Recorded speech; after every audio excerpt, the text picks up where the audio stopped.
Hello and welcome. This is I'm going to show you how to make ham and bacon loaf pita wraps. First thing you gotta do is open up this pita wraps and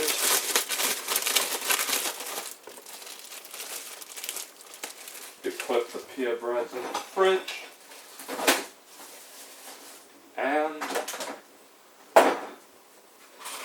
you put on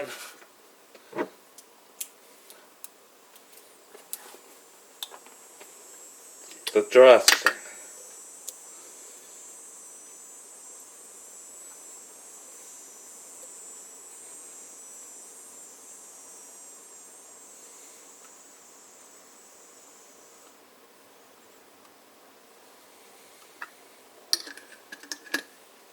Now, and it's also with garlic Caesar, so now you put the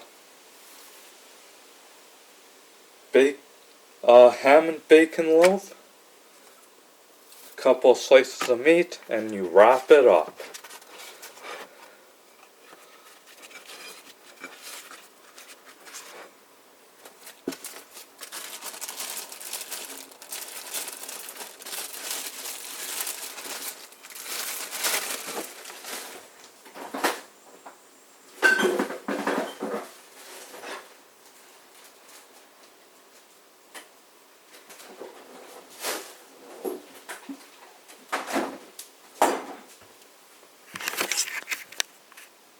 And here is your ham and bacon loaf with garlic Caesar dressing pita wraps. Enjoy them, folks, and have a great day.